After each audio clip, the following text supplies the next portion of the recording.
How do you not have control? Oop. Let me mute myself. This is a test for audio and for closed caption.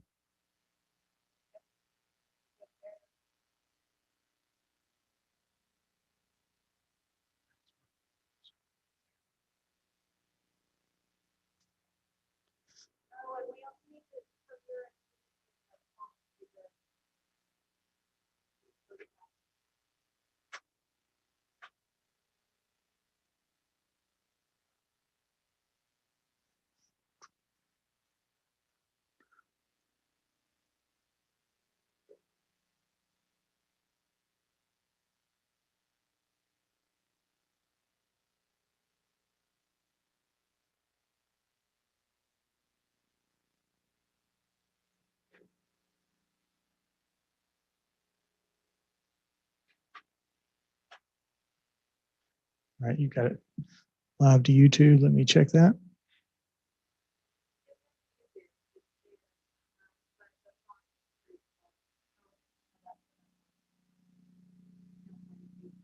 Check it a second.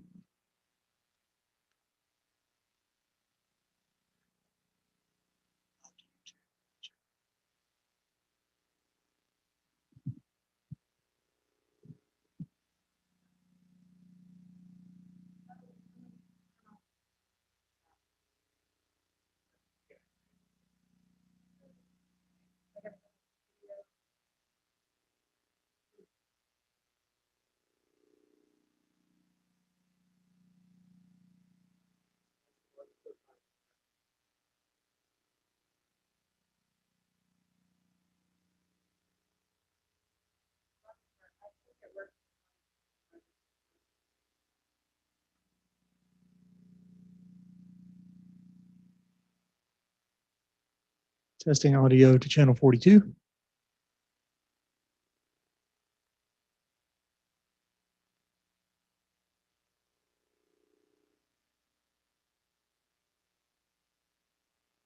Testing 1, 2, 3, 4, 5.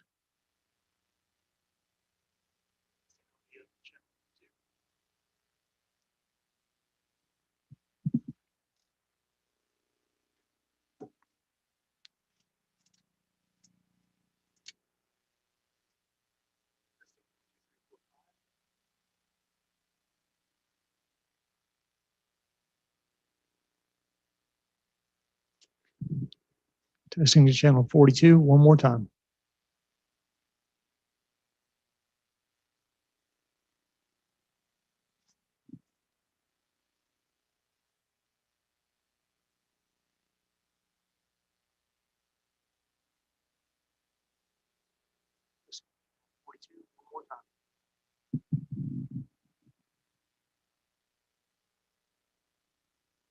Testing the level out there one more time with closed captioning this time.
Okay, 6 o'clock. I'd like to call the Madison City Council on February 22nd to order, please.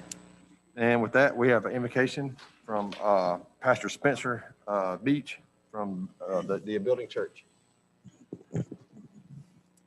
Let's pray together. Father God, we thank you for this opportunity to come together as men and women of our community, leaders that are representing our community, to make decisions on behalf of our community, our city, Lord. I just thank you for wisdom tonight, Lord. I thank you for creative ideas and solutions, Lord. I thank you for the opportunities we have in front of us to lead those who represented us and put us in a place, Lord, to guide our city forward. I pray that you would give us the insight. I pray that you would give us the wisdom. You would give us the understanding. You give us the resources and the creativity to lead our city well. It would be a place where our citizens feel safe, where they can thrive, grow, and prosper. Thank you for what you've done in the past. We have a hope-filled expectation for the future, Lord. That tonight will just be another step in that direction of creating a city here in Madison, Lord, that's amazing for our families to live, Lord, to prosper, to work, to play, to celebrate, and to most of all, Lord, to create a community that cares for one another in the way that you've commanded us to do so. So give us the wisdom and to lead that way tonight, to make decisions to that end. We ask it in the powerful name of Jesus. Amen. Amen. Thank you, Pastor.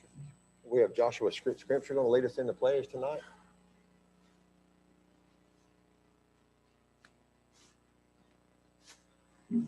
I pledge allegiance to the flag of the United States of America and to the republic for which it stands, one nation, under God, indivisible, with liberty and justice for all.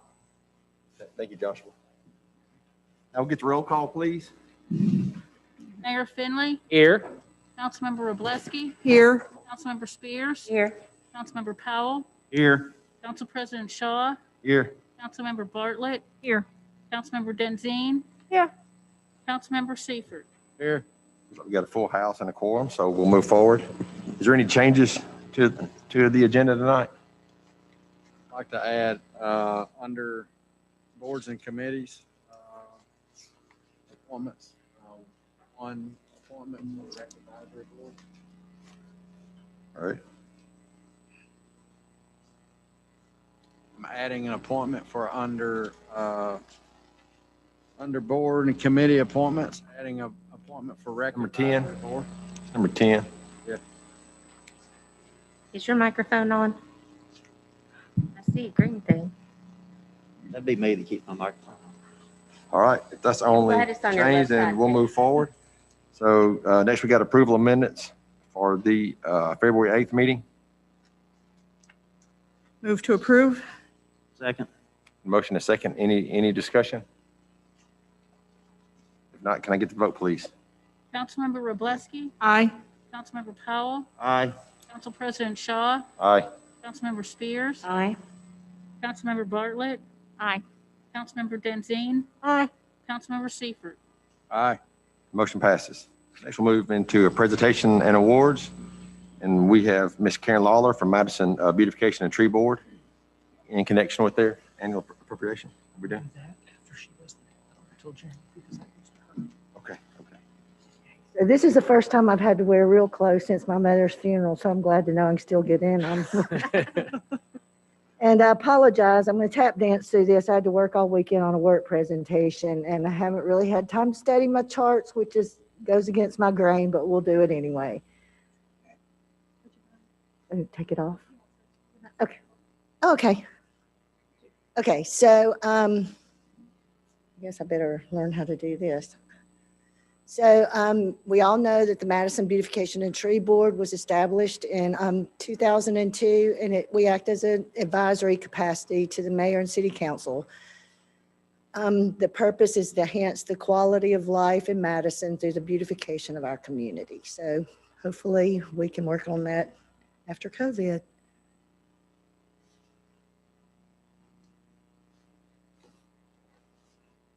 I'm challenged. Okay, there we go. Okay. So due to COVID, we had to put a lot of things on hold this year. But we did talk to Mayor Finley about our budget request, and our carryover will be used to enhance City Hall and try to bring it up to the premier property that we want it to be. So, and we're hoping that Greg can help us a little and advise us along the way. And so that's what the carryover will go, the majority of that will go to City Hall. You want me to go through the line items? Y'all are pretty familiar with those, right? Okay, so Arbor Day poster contest is one of the few things that we got to do this year. We did it last year because it was in February, and we've done it this year, and we've kind of had to adjust to it. It's virtual this year. We did the judging virtually. We were really surprised that a lot of our schools, 6 out of the 7 that usually participated with us this year. We judged over 500 posters virtually, and it was a lot of fun. I think Karen had fun helping us with that one.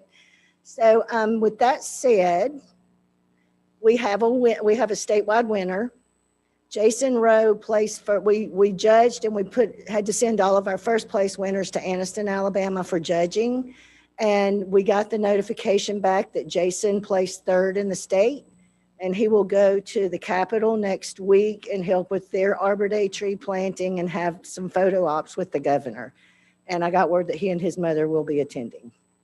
Awesome. Very good. So these are our other first place winners, and I'm not going to go through and call everybody by name, but I want to congratulate them. We had some great posters this year, and I think it was a lot of fun for the students this year during COVID, because I had teachers calling me saying, we really want you to do this. So we made it happen. Okay, the Arbor Day tree planting is this week. It'll be Thursday at City Hall at 4 o'clock. I just spoke with Corey. We'll be planting a weeping rosebud, a weeping a weeping tree, mulberry. And so I will pick that up Thursday and get it to City Hall. This will be our 20th year as Tree City. So a lady from the Forestry Division will be here, and she'll bring all the swag to the mayor and City Hall. Very good. Our Arbor Day workshop, we decided that we would postpone that until the fall, until hopefully everybody's had their shots. And we'll use the tree planting as our ceremonial tree planting, but we will hold a workshop in conjunction with the tree planting downtown. Twice daily gave us $1,000 when they come into a city. They like to contribute to tree planting. So we'll be planting trees for Twice Daily and have them in attendance with us, as well as planting trees out of our replacement planning budget. And we'll also this year put a lot of the gator bags around them, so we'll make sure that they're watered and we won't lose them. Madison Chamber of Commerce Business and Kids Expo. This is something we really have fun doing every year. We didn't get to do it this year. Hopefully the Chamber of Commerce will have this event. We usually have children's hands-on events where we teach them how to plant. And we also do something like show them how to do like little bird seed rings and things like that. So it's a lot of fun to get in the floor and play with all the kids. Pride of Madison. This is basically our Adopt a Mile.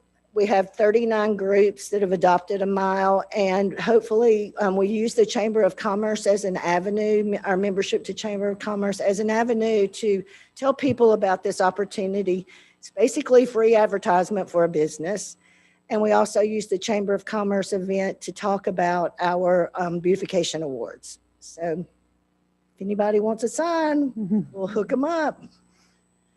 Okay, the beautification awards. It's going to be, we did not get to do the beautification awards this year, and this is our biggest event. So what we hopefully are going to do this year is some type of virtual event where we haven't really decided all of the logistics yet, but we'll either go out and take the pictures or have the HOAs and the business submit their pictures, and then we'll have the master gardeners judge virtually like we did with the judging, with the poster contest judging. So we really feel like we can make it work. Everybody will be kind of grandfathered in. If they were on honor roll, they won't lose their honor roll due to last year. So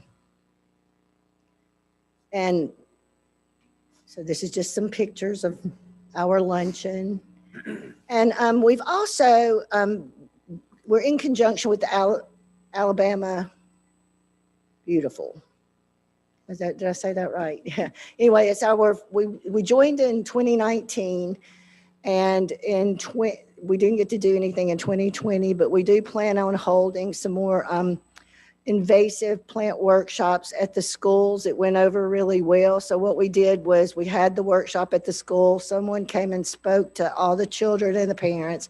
Then they went out and they actually worked on the school grounds to remove a lot of those invasive plants. So it got the children involved and it was a huge success. And also wanted to say thank you to the library because they're going to put up our Arbor Day poster contest. I saw a squirrel on that one. So anyway, we have a board member that's a volunteer that works for the library now, and she's going to be amazing. So she's going to help us with a lot of our workshops. So we're looking forward to having her as a volunteer. Y'all know who we are. We do need more members. We're working hard, and we've gotten one new volunteer and a couple of new members. And I think Karen and Mara have been knocking on doors. But we do need for them to live in the city of Madison. So with that said, I think I'll wrap it up. Thank you. Questions? If you need some more of those, Excuse me? if you need some more of those gator bags, let me know. I've got a bunch of mine. Oh, yeah, because I ordered them off of Amazon, so that would be great. If you don't have enough, let me know. Well, we have till the fall to get that taken care of, so I appreciate it. But we do want your help in Yes, ma'am. trying to figure out what we need around City Hall. Absolutely. Thank you so much. Thank you, Karen. If you'll stay right there for a minute, because we're going to switch just a little bit, because skipping a line item, we have the proclamation Oh, yeah. for Arbor Week. And I thought I'd go ahead and read it here, and then I'll bring it to you. But just a couple of things. 1872, Sterling Morton proposed at the Nebraska Board of Agriculture that a special day be set aside for planting trees called Arbor Day. Trees can reduce the erosion of our precious topsoil. Trees are a renewable resource, giving us paper, wood for our homes, fuel for our fires, and countless other wood products. So now, therefore, I, Paul Finley, Mayor of the City of Madison, Alabama, do hereby proclaim the week of February 22nd through 28th, 2021 as Arbor Week in the City of Madison, and I urge all citizens to celebrate Arbor Day. And with that Awesome. said, I'm going to bring you this. And we do invite all of y'all to attend the tree planting on Thursday if you can. So you can get your picture. Thank you. Thank you very much. I guess I shouldn't shake hands, should I? Thank you.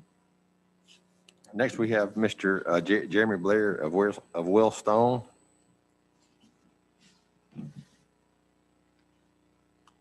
Good evening. My name is Jeremy Blair, and I'm the CEO at Wellstone, which is the community mental health center here in Madison County.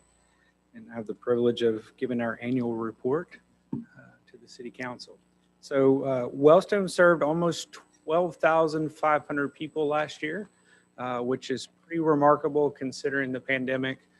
Back in March, we basically had to transfer over to virtual care kind of over the weekend. And so our employees worked hard to be able to do that.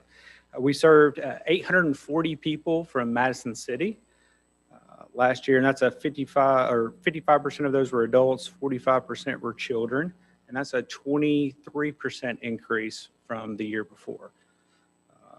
And my guess is this year will go up even more with pandemic related. And then 35% of those adults that we did see had no reimbursement, didn't have insurance and those kind of things, so they were sliding fee scale. So we wrote off 90% of their fees as a part of our mission and what we do. We strengthen our partnership with law enforcement, with Chief Jernigan and Chief Stringer, through community mental health officer training, through crisis intervention training throughout the year. So we continue to strengthen that relationship and that partnership with the Madison Police, and we're proud of that. And one of the big things for this coming year is we were one of 3 organizations in the state to be awarded a new crisis diversion center. And so what that means for our community here in Madison County and Madison City is that we'll effectively double the number of beds for those who are in a mental health crisis. So we're in the process of, we'll break ground next month on a brand new 25,000 square foot facility that's designed exclusively for this purpose. So it's really a rare opportunity, and we're excited about that, to be able to bring that to our community. It will be staffed 24/7, 7 days a week, 365 days a year. It will have a dedicated law enforcement entrance and EMS entrance in the back. They'll have a dedicated sally port for those individuals. So it's a private, confidential area for people who are in a mental health crisis to be taken. So the idea of this is to be able to divert people from jail as well as the emergency departments. So because sometimes those are not necessarily the most appropriate places. And so we're really excited about this initiative. This was a vision of Commissioner Bashir at the Department of Mental Health in Montgomery. And it was a long and arduous process to get to this point, but we're excited about it. It'll create about 75 new jobs in the area as well. So we will continue to work towards that. Like I said, we break ground next month. It should hopefully be open around February of next year. And then we begin our temporary operation, though, in May of this year. So it'll be a real scaled down with some existing buildings that we are repurposing. But we appreciate the city council support, and as we continue our mission of serving those who have mental health and substance abuse issues. And with you is the annual report, so if you have any questions, you can feel free to email me or call me. Thank you so much. Thank y'all. Thank you. All the presentation and awards, and we'll move into public comments. And first up, we have Ms. Jocelyn Brower.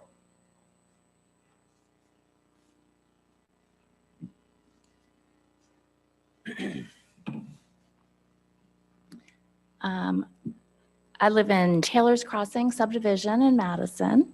I'd like to speak regarding the Police Citizens Advisory Committee on tonight's agenda. And I just wanted noted in the public comments, it says Madison Police Advisory Committee. This is a Madison Police Citizens Advisory Committee. So if we can make that correction on the agenda. I spoke last council meeting with some concerns and questions. However, because it was 3 minutes and not 5 minutes, the public should note there was no mention of the topic or any nod to what I discussed in the minutes that were just approved by council. Had I not put this on again on tonight's agenda, there would be no record of there even being a concern. That's unacceptable in my opinion. As I mentioned last week, there is a committee like this in place currently in Huntsville. So we can look next door to what may be working and not working there. I've asked around and there are a couple issues I wanted to go through tonight. One issue is they have no hiring power or oversight on hiring practices. At the very least, the Madison Committee should be able to review hiring practices, assess training competency requirements, and evaluate ethics training. Another issue, the council should not, this committee should not only be made up of ex-police officers. We need to hear from the community, people who are on the other side of the interactions with the officers. This is an advisory committee, so policy and changes should be proactive, suggesting review power over any incident of significance, not just if a weapon is discharged. This group could possibly serve as an independent review board for police complaints as well as to help with accountability reform.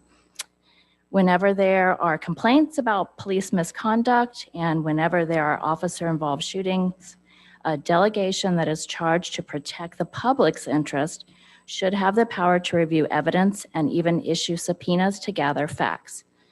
Specific designations should be codified in the ordinance that authorizes the committee to work with Madison City Police Department's HR department so that misconduct can officially be recorded. There should be a diversity requirement for the committee.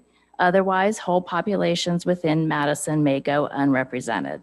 This diversity requirement should also include diversity with income and education levels if it is to be truly representative of the whole community.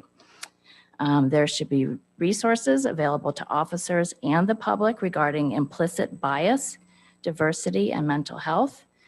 This should help support the mental health of the officers as well. A sad statistic is that suicide rates among law enforcement officers is higher than most career fields. These resources should be utilized by officers periodically, if not consistently.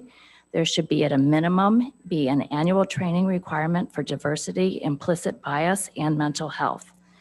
This committee should have a direct role in determining what information is released to the public and when it is released. This would apply across the board, not just with incident reports.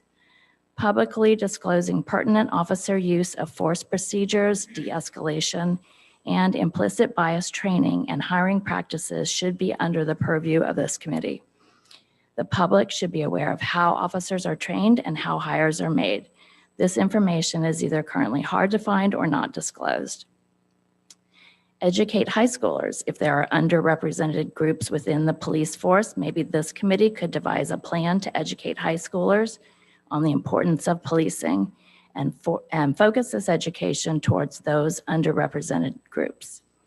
I would stress that this committee should aim to partner with police to ensure the needs and desires of citizens are addressed. This is not a gotcha group to point the finger at law enforcement. This committee will serve the community by supporting the mission of the Madison Police Department. And their mission is, the Madison Police Department is dedicated to protecting and serving our community to the highest standard attainable. Our goal is to enhance the quality of life of every citizen through professional police services. Ensuring that MPD operates at the highest standard attainable for every citizen in a professional manner is a good thing for everyone. Let's make sure we set this committee up for success. Please, I ask that you take the time to incorporate some of these asks into the ordinance before it is put up for vote. Thanks so much.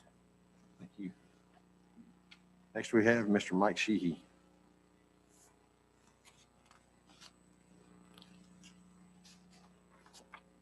Good evening, Mike Sheehy, District 1. It's nice to see you all again. I've already had discussions with certain city leaders about my stated agenda topic for tonight, and I trust that those will settle my concerns without having to address them publicly for now. Therefore, I'd like to use my time to briefly talk about 3 different topics. I'd first like to commend you and our exceptional technical team, and Samantha and Jason and the others associated can take a big bow on this, for appreciating and acting on the needs and concerns of the broad public by employing the capabilities of modern technology to safely, economically, and powerfully expand public awareness and participation.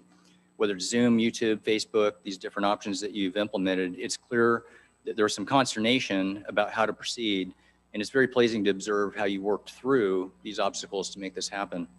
This is a great service to our community, and I applaud and I thank you for it. Secondly, I would like to express admiration for your foresight in hiring an independent financial advisor. The ability to have outside expertise for strategic financial considerations will be a tremendously powerful tool in your kit bag, and is yet another initiative that will have a great return on an investment for our city. I'd lastly like to comment on the Police Citizens Advisory Committee. What are the problems we're trying to fix? Trust, transparency, awareness, understanding. While I agree with much of what Ms. Brower and others advocate, a lot of it actually, I have a slightly different perspective and position on some of the details. I wish to note that the Citizens Advisory Committee is an initiative that will advance us. Oops, I'm sorry.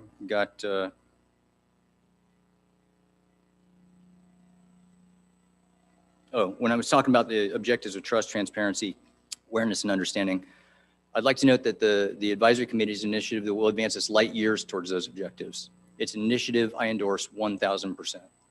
This program is an exciting opportunity to build a direct relationship between our magnificent police force and our amazing community. It will offer our police force critical insights to the priorities and concerns of the citizens they serve, and it will offer our citizens critical insights to the department's policies and procedures. It will provide a platform not just for constructive dialogue, but for constructive action. At minimum, it will afford direct two-way communication between our department and the community. Increasingly over time, it will foster a spirit of unity between our department and the community. I know there are some who would argue that we should institute direct citizen oversight of our police department, but I would submit and caution this is not a practical solution for our city. Oversight would have to overcome exceptional legal and operational hurdles. It would require committee members to have extraordinary amounts of training and certification in local, state, and federal law. It would require similar volumes of training and certification in police procedure. It would require exceptional exposure and executive level experience to the environmental considerations of police work. Though with colossal effort and investment, oversight committees may potentially work in cities with millions of residents. These are essentially insurmountable hurdles for a city of our size, and I would argue they are not necessary. I remind that our department is CALIA certified. It's the Commission on Accreditation for Law Enforcement Agencies, representing only about 5% of 18,000 law enforcement agencies across the United States. CALIA requires advanced standards of training and operational oversight for officers and the department. It was the product of joint efforts with the International Association of Chiefs of Police, the National Organization of Black Law Enforcement Executives, the National Sheriff's Association, and the Police Executive Research Forum. Accreditation is not a one-time thing. CALIA reviews our department and its officers on a recurring basis. This accreditation demonstrates that our city and police department are in a national band of excellence that guides them to the highest standards for a community. It's not about building to code, so to speak, in our department. We build above code. Implementing a citizens advisory committee for our community will advance us even further into the 21st century and modern policing. Again, the objectives: trust, transparency, awareness, understanding. In addition, collaboration, and evolution. There's much to still work out, and Ms. Brower indicated a couple of those things tonight. But if we do this right, it will be empowering to both the citizens and police. It will build authentic and effective relationships, and it will make our city safer. Thank you. Next, we have Ms. Tara Bailey that signed up to be on Zoom tonight. Can y'all hear me? Yes. Okay. Good evening. My name is Tara Bailey. I live at 194 Ashley Way. Thank you for making Zoom available this evening to offer my public comments. I'm the founder of I Vote Madison, a nonpartisan community organization formed in September of 2020 with a mission to increase citizen awareness and engagement in our local government. I'm here to speak to you tonight about communication. Back in August of 2020, Madison residents elected you all to serve a 4-year term. Only 22% of eligible voters in Madison voted in our municipal elections. This means that roughly 31,686 eligible voters didn't vote for the leadership that now represents them. This is not to be critical of anyone that was elected, but to demonstrate that we have an engagement problem, a communication problem. I Vote Madison formed out of the concern over this issue. We believe a city can be made better through citizens who actively engage in the democratic process. We would like to offer the city our assistance in exploring additional communication methods that we hope will result in increased participation. If we're going to communicate and have mutual trust, citizens must feel they are being heard and the concerns they speak of should be reflected in the meeting minutes. I realize not everything said is meant to be captured in the meeting minutes, but citizen comments should at least be summarized. Being heard begins with not being silenced. The meeting minutes reflected from this past meeting lists the 2 individuals who spoke with the heading, "The following individuals appeared before council and mayor to speak on topics of importance to them." Not specifying the concerns of these residents sends the message that what they said was not important and does not deserve for everyone in our community to be heard. Good communication starts with a strong foundation of understanding what communication channels and tools are available and which are used or preferred by community members. The way people get their news varies from traditional forms of media to word of mouth to social media and other online sources. A communication strategy needs to understand where people are in order to provide information as seamlessly as possible. Back in November, I Vote Madison sent you all our first email. In that email, we requested that meetings not only be live streamed, but recorded and archived. We're very happy to see that progress is being made in this area. However, we would like to point out a few things that could still use improvement and why we feel making these improvements would increase citizen involvement, something I know we all desire. I noticed that the first recorded meeting from January 25th is still accessible via the city's YouTube channel and has had over 400 views in the past 3 weeks. I appreciate this video remaining on YouTube and would encourage you all to make the decision tonight to keep all city council meeting recordings available on YouTube indefinitely, as it costs the city no money to do so. This would allow citizens the opportunity to review past city council meetings to see exactly what was said instead of having to rely on meeting minutes that are not fully reflective of comments made. In addition to that, I'd like to point out that the February 8th council meeting recording has almost 200 views on YouTube and 175 views through the city's Facebook page. So almost 400 views in less than 1 week. People are watching, but to increase these numbers, we urge City Council to also live stream City Council meetings to Facebook, where you have 9,080 followers compared to YouTube, where the city has 231 followers.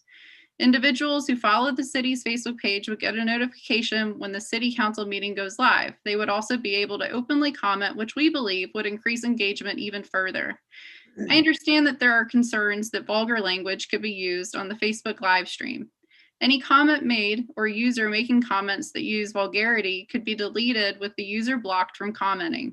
Given the likelihood that live streaming Facebook would greatly increase the number of viewers the council meeting has, I think it at least makes sense to try it out over the next couple of meetings to see how it goes. In keeping with the topic of live broadcasting and recording of meetings, we would like to request that all public meetings be broadcast and recorded. This is especially true of council work sessions, as a great deal can be learned through listening to those meetings. There have been some concerns expressed about leaking new businesses who may be coming to the area if these meetings were recorded and archived.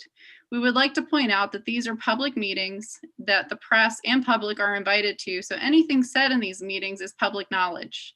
The City Council can go into executive session if the topics being discussed are of sensitive nature. This specific concern is addressed in Alabama Code Section 36-25A-7, which allows city councils conducting preliminary negotiations involving matters of trade or commerce in which the government body is in competition with private individuals or entities or other government bodies in Alabama, permission to go into executive session. We'd also like to address the Zoom option in your decision to not let individuals call into the phone number built into Zoom. In the previous meeting, some council members brought up the concern that college kids would use this phone number to prank the city council. Instead of looking for ways young people could abuse these avenues of communication, we should be looking at how to engage youth in the democratic process. The truth is, not offering comments to be heard through the phone will affect older citizens or those without the internet. Most likely those same individuals who are at home watching the city council meeting through WOW Channel 42. I Vote Madison would like to propose a communications review committee to assist. Tara, we're gonna need you to wrap up. Yeah, to assist the We're city. gonna need you to wrap up, okay? Yep. Thank you for your time this evening. Hey, one thing I wanted to follow back up with, Tara, I appreciate the comments and a lot of the stuff that we continue as a mayor council to do. While we're respectfully asking for things that could be improved to allow our citizens to know things, you know, one of the things that we talked about, and I know we shared with I Vote Madison, was there was an opinion piece written. It was by Mr. Sheehy. And from that piece, we had the Huntsville Business Journal called us and asked me, we read that, but we'd like to get some information from you also. We had about a 30-minute conversation that led to 2 factual articles that they put out. Knowing that you guys were in a position where you wanted to allow more people to know about what was happening, we forwarded those to you guys. And in essence, what you nicely told us is we're only going to put the opinion pieces on. We're not going to add those to our website. So if we're respectfully asking to share information, I think we're thrilled with the progress we continue to make in the city. As a matter of fact, when I read the closed captioning that's here, they should have used this in the Super Bowl. You know, I'd respectfully ask that you guys consider adding all of the pieces, not just opinion pieces, and adding some of the factual articles. So I think we'll continue to make a lot of progress, but respectfully, we'd like to see that too. So thanks. I think, Sam, you said there was somebody else that had. Yes, we've got Kelly Mortar on the docket next. Let me unmute her. What's your last name? Mortar, I believe. My last name is Morgar. I'm Kelly Morgar, and I'm currently living in the Stallion Run subdivision. I'd also like to compliment the council on opening up these meetings to the virtual public. It does help an awful lot in COVID time, but I wasn't able to see the January 25th council meeting. Didn't find it on the website. I did find the 8th of February one though. I'm interested in understanding what the city has planned for the water system infrastructure repairs and upgrades. We've owned 2 homes here in Madison City Districts 5 and 7. And both of them have had water system problems that have eroded the streets outside of those houses. Both of those erosions were patched with asphalt, but I didn't see any of the conduits, the pipes, whatever you want to call them, being replaced. So in the previous house that we had in District 5, that one had been patched 2 or 3 times. And by the time we moved out of that house, there was another big hollow in the middle of the road. So I think that it continued to erode. It was just having asphalt thrown over it. Our current house has what looks like water erosion underneath our sidewalk and then in the middle of our property. A few months ago, we also received a $140 water bill, 4 times our normal bill, right after one of the waterwork employees had asked me to come to the door, and he'd asked me to turn on several of the faucets inside so that he could check something. After I received the bill, I did call up the utilities department and was told that the worker did not find anything worth noting. So, and after that, I've had normal water bills. This seems very strange to me, and I haven't been able to get any more information. I'm asking this because when I relayed these comments to a couple of other friends, they have also had similar problems in Madison. So I was wondering if anybody could address those for me. Thank you. Connie is our liaison with the water board. Yes, I'm the liaison with the Madison Water or Madison Utilities, which is our water board. And I will, at our next meeting, ask them about the higher than normal water bills. I do know that there was a rate adjustment recently. And I don't know but you said it was a one-time situation. So I don't know about that, but I will ask. Also, what has happened in many of the roads, and this was explained very well to me by Gary Chenoweth, was that we had trench failures. That doesn't necessarily mean that the pipes failed. It just means that the trenches around the pipes failed. And so in the past, they've come in and tried to patch those, but now they have started going around the city, and when that's happening, they're actually digging up the trenches and reinforcing them somehow. I can't explain what exactly they're doing. Gary, would you like to comment on how that's happening? Can you? Oh, it's a public works thing. Kent, would you like to talk about that? Oh, that's not Kent. Sorry. Dustin. Dustin, would you like to talk about that? Okay. I don't know the mechanics of how that works, but I do know that they are going around and working on those trenches where they have failed in the past. Teddy's got information. Oh, okay, Teddy. And your microphone. Yeah, and my microphone. So basically what happens is, first of all, the city of Madison and Madison Waterworks are they're separate entities. We have someone that serves on the board, but they are separate entities. And what was happening before is the waterworks would go in and fix those trench failures, and we'd have to go back and pave the road. So now, instead of, or we'd pave the road and they'd come back and dig the road that we just done. So now we're working together to get those. But basically what happens when they build some of these neighborhoods and they're putting pipe in, the dirt that's underneath the pipe starts to settle. So the pipes, they get, I guess cattywampus is the best word I can use. And that's what's causing some of the pressure on the pipes, and they burst sometimes. But that's something that Madison Waterworks is taking care of. And then Public Works will go back and pave the road. And that's kind of how that's handled. Thank you. Very good. Is there anyone else that'd like to address council and mayor tonight? Come on, Miss BeBe. I'll thought we were going to be able to see the people on Zoom. That's what I was told. Also, I've stood up here many times and asked questions that hadn't gotten answers. I am very impressed that you gave an answer to somebody on Zoom. If that's going to start, you need to start with everybody. Don't answer just Zoom. I've asked many questions and hadn't gotten an answer here, and that lady got an answer.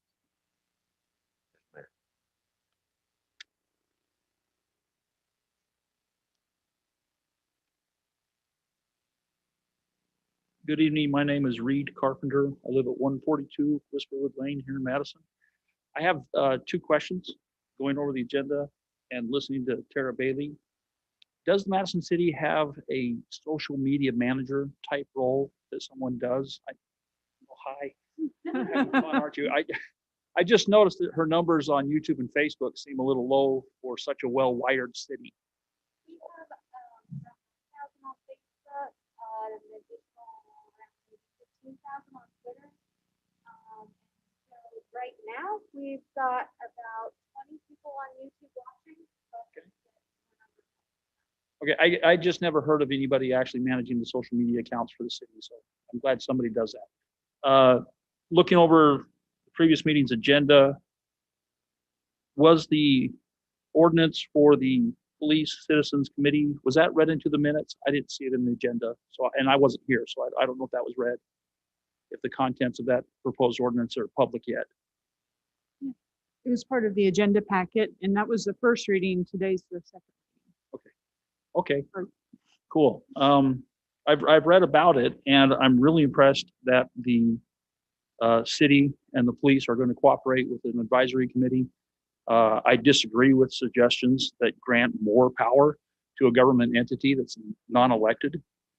I think that's a bad idea to put more power in government. I'd rather have the power with the people. And I think the real true requirement for someone serving on that advisory committee should be how much they care about the citizens and how much they care about law enforcement. Other superficial characteristics of a person should not weigh into whether or not they can serve the city in an unpaid volunteer capacity. And that's all I have. Thank you. Thank you very much. Yes.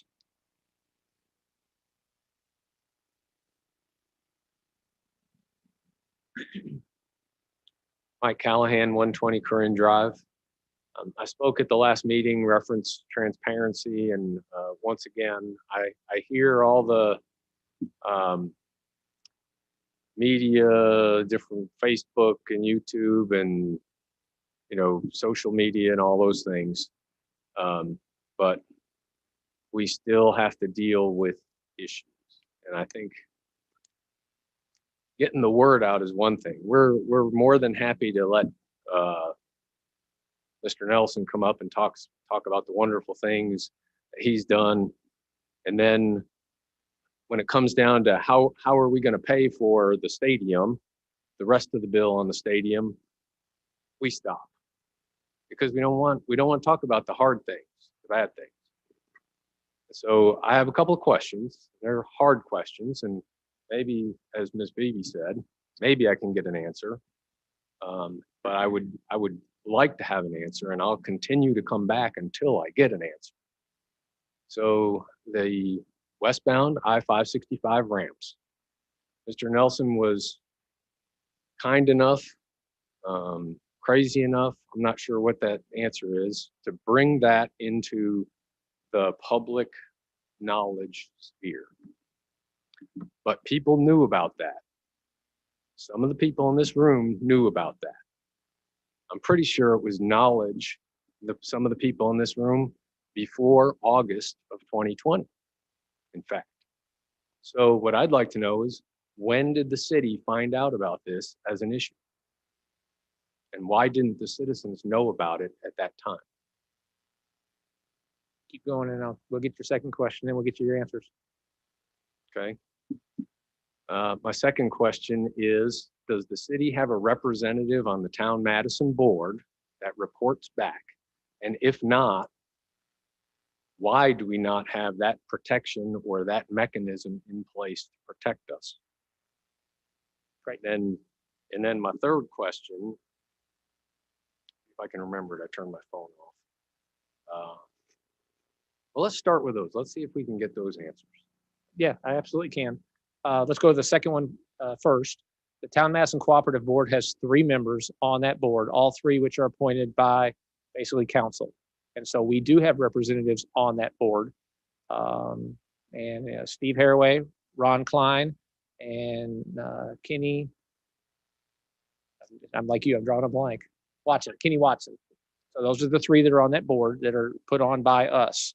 Secondly, when it comes to the ramps, we've always known that the right-in, right-out ramps are getting close to opening and have every confidence they'll be opened by baseball season. And if you went out there today, you would have seen AllDOT doing work to analyze as that property is given over to AllDOT. If you come to the Madison, the Metropolitan Planning Organization meeting, which Mike, you know a lot about, Wednesday, you'll see that we're adding a federal piece to the ability for financial pieces to come in to support that. So when you say we haven't known about it, we've been managing it the entire time and have every confidence that it will be open soon. We're trying to right now do everything we can to get a specific date instead of just throwing out a generic piece. So when you say you've known about it the entire time, okay, this is the kind of discussion, transparency. When we make a mistake, no, you make a mistake.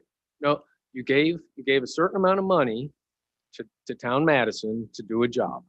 You don't do a partial job. I've been in the government. You don't fund a partial job. You go in and you do a job. And then when you got a bid back, at some point you got a bid back that said, I didn't put enough money in there. So when was that point? Or did you go in with $40 million knowing it wouldn't do the job? I mean, one's bad, the other's pretty bad too. First of all, are you done? I mean, if you're done, then go ahead and sit down. We'll answer the rest of it. Thanks. Okay. The answer to the second part of that question is we've known that we allocated $40 million to try to get all of the infrastructure taken care of. As with everything else, what we couldn't have known is the amount of construction that would be done, the amount that it would cost to get the construction done. And when we bid the second part of those ramps, they came in about $10 million higher than we originally had thought that they would for multiple reasons. So we've known about it all along, have been managing it all along, and have every confidence that we'll get the right-in, right-out open and the second part of that paid for. So we are managing that situation. There's nothing that's been hidden. There's nothing, if anybody would have asked the questions, they would have got the answers. That's the first time that you've got the answer. I can't read your mind.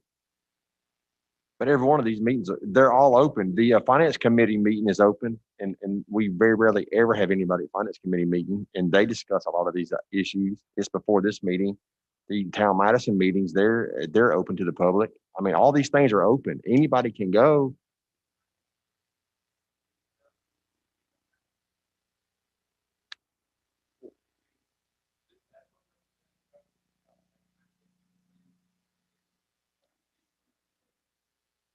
So We have open doors for every meeting we have. They're just open. We don't try to hide. I mean, that's what. let's come back up to the mic so everybody can hear it. I think we're done. So, but the other thing is, so you want us to address you want us to read the minds of 51,000 people roughly. I can't do that. Everyone has an issue, and if it's not brought to us, we represent people. We represent everybody, but we can't just represent something that we think somebody thinks. We have to know. It's really that simple.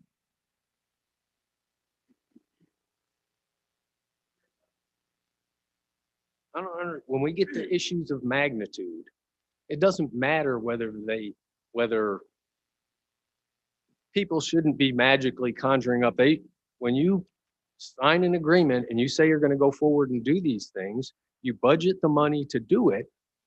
And when you find out you didn't budget the money to do it, You should let people know that. You know, unless you can fix it right away, you know, okay, maybe you turn around and say, well, let's take the surplus and go do that. Then you'd have to put it on in a public meeting and do that and announce it. But you're going searching for money, hoping that you don't have to undo a whole bunch of other projects that you put on the docket for people to do.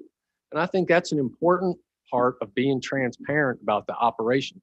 We're not perfect, but people like to know. And I've seen enough stuff go on in these forums.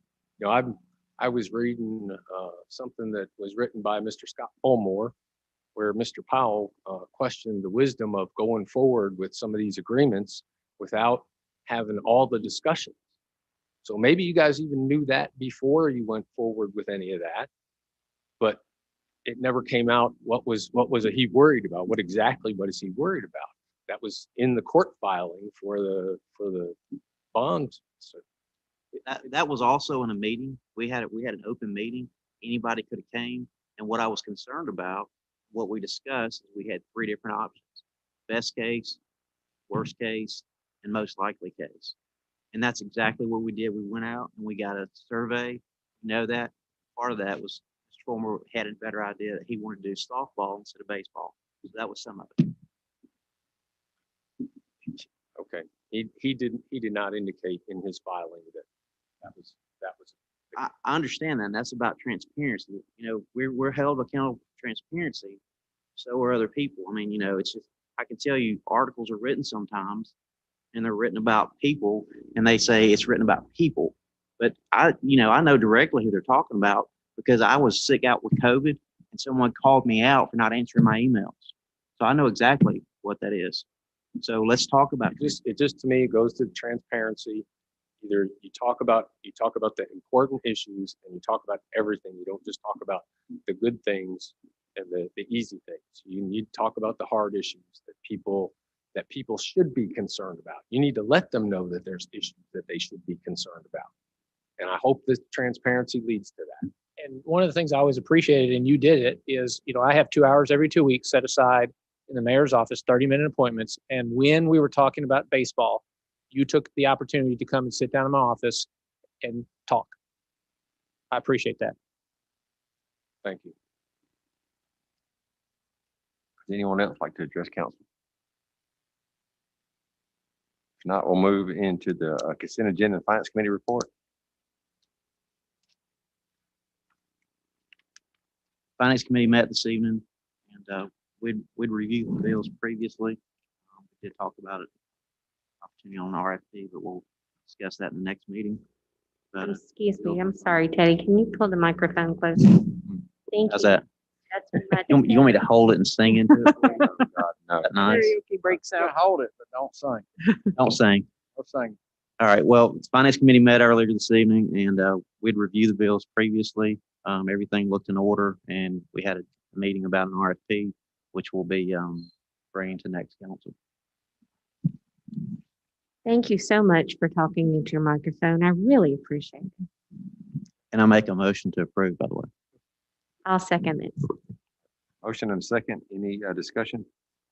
I'd like to call out here actually part of this is a donation, the amount of $25,000 to the Madison Police Foundation for the purchase of FATS machine. That's a full acronym. Firearms Training Simulator. So thank you for that donation. Can I get the vote, please? Councilmember Powell, Aye. Councilmember Spears, Aye. Council President Shaw, Aye. Councilmember Roblesky, Aye. Councilmember Bartlett, Aye. Councilmember Denzine, Aye. Councilmember Seifert. Aye. Motion passes. We'll move into a presentation of reports and we'll start with the mayor. All right, and I'll start going right where we were with that, the firearms training simulator. Having seen that and going back to one of the things that Jocelyn pointed out, I think one of the things that this committee that's going to be put in place hopefully tonight will learn is the significance of things like that, where our officers have the ability to train with a simulator. It's just incredible. Having watched that, very impressed and appreciative that that donation was made and allows them to continue to train more effectively and efficiently. So going to mine, ask council for approval of resolution number 2021-55-R, approving the annual appropriation agreement with the Madison Beautification and Tree Board for their FY21 appropriation in the amount of $10,000 to be paid from the general fund. Approved. Second. Motion and second. Any discussion? Agnes, vote please.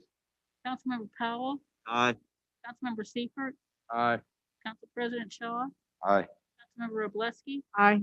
Councilmember Spears, Aye. Councilmember Bartlett, Aye. Councilmember Denzine. Aye. Motion passes. All right. Secondly, I'd like to ask for council approval of resolution number 2021-56-R, approving the annual appropriation agreement with Wellstone for their FY21 appropriation in the amount of $30,000 to be paid from the general fund. Move to approve. Second. Motion and second. Any discussion? Probably one of the most significant appropriations that we make as someone who sees the Interwatch reports from police and the amount of time that we in turn are unfortunately dealing with mental health. This is pretty important. Very appreciative. Vote please. Councilmember Powell, Aye. Councilmember Seifert, Aye. Council President Shaw, Aye. Councilmember Roblesky, Aye. Councilmember Spears, Aye. Councilmember Bartlett, Aye. Councilmember Denzine. Motion passes. All right, and then council, we have two appropriations where we didn't have the presentations beforehand. They were set up for our work session. We will get them back if needed, but the first one is resolution number 2021-64-R, approving the annual appropriation agreement with the Huntsville Botanical Garden in the amount of $5,000 to be paid from the general fund. Move to approve. Second. Motion and second. Any discussion? Vote please. Councilmember Roblesky, Aye. Councilmember Spears, Aye. Council President Shaw, Aye. Councilmember Powell, Aye. Councilmember Bartlett, Aye. Councilmember Denzine, Aye. Councilmember Seifert. Motion passes. And lastly, for our resolutions, asking for council approval of resolution number 2021-65-R, approving the annual appropriation agreement with the Chamber of Commerce of Huntsville, Madison County in the amount of $30,000 to be paid from the general fund. Move to approve. Second. Motion and second. Any discussion? We will bring them back in when we have the economic development work sessions, whenever that would be next month. We'll talk about that in a minute. Don't steal its fire. Can I get the vote please? Councilmember Roblesky, Aye. Councilmember Powell, Aye. Council President Shaw, Aye. Councilmember Spears, Aye. Councilmember Bartlett, Aye. Councilmember Denzine, Aye. Councilmember Seifert. Aye. Motion passes. All right, and then a couple of other things, trying to continue to move a few things forward. The comprehensive plan is continuing to be worked on by Mary Beth. What we're hoping to do is bring this before council for an approval of what we think would be an amount in the first or second meeting in March, working through all the different proposals due, interviews, work sessions, finalization of scope, awarding the contract in early October of 2021. So we'll continue to work through that. I think it's Mary Beth's putting together a plan on how to especially engage the community. It's their comprehensive plan. And so we'll be able to bring that probably at the next work session, or excuse me, the next council meeting. And then two other thank yous. Sam and Jason have, you can see with a lot of the things that we're doing, the city's always worked. And again, I really do appreciate I Vote Madison and a lot of the folks who have said, hey, can we do this? This is some of the things that'll make a difference for our community. So we're very happy that they've continued to figure out the ways to make that work. Thank you guys for all of your hard work. The folks that worked probably just as hard or harder, but stayed up all night long, about 3 nights this last week, was our public works team in conjunction with Madison Fire and Rescue and our Madison Police Department. And I know we'll get a lot of dittos on that, but hey guys, you did a fabulous job. Had so many different comments and emails on how well they did and keeping us ahead of the game. And with that said, that's all I have. Thank you. Number one. Yes, I wanted to tag on to what Mayor just said about how awesome Public Works was, but I also want to thank people for staying off the road.